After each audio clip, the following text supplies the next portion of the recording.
Hi there. So today I wanted to talk about the brave mindset because I've been doing quite a lot of research into brave mindset and talking about one of the tools that is a primary driver of the brave mindset, which is placebo.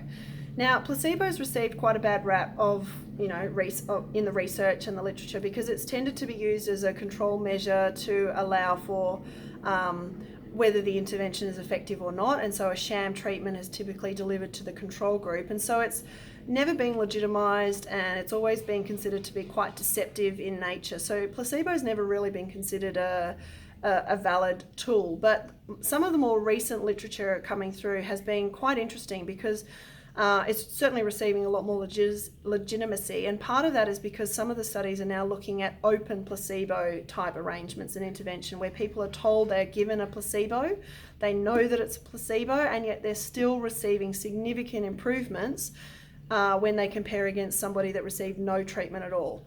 And some of the literature is reporting improvements of the measure of 30 to 40% from open placebo alone. So that's really interesting. And then when you apply that to Parkinson's, I think what's even more interesting is that not only is there a psychological impact from the placebo, but now we're starting to see improvements in the neural mechanisms. And so increased release of dopamine in response to the placebo effect. And so basically what we're starting to see is increased endogenous dopamine from the psychological impact of the placebo. And I think that's really important. So, some of the areas that might be really relevant is when you think about the red light laser therapy.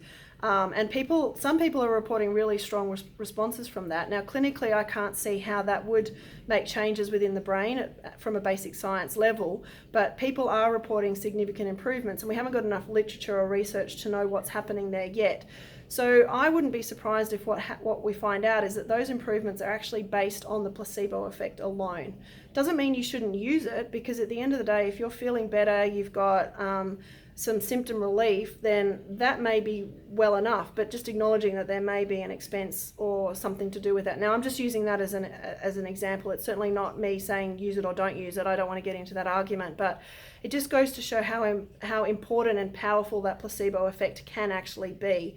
And so one of the biggest things that I think that we can use is to leverage the placebo effect and really build on the self-efficacy and the confidence and the expectations that you should expect to receive at the end of the 10-week challenge, for instance. So going into the 10-week challenge, the bigger your self-belief, the bigger the belief in the outcomes at the end of the 10-week challenge are, the likelihood of that is the better your outcomes are actually going to be. And I mean, I know I've seen people go through the program.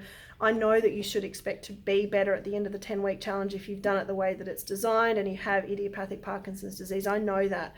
And if I can convey that to you as the patient and you go into it believing that you can improve and you should be better at the end of it, then the likelihood is that is going to be part of that is going to go into part of what makes the program as effective as it is, not just from a neuroactive, neuroplastic training principle approach, but also from the increased release of endogenous dopamine. So anyway, I wanted to provide you with a little food for thought.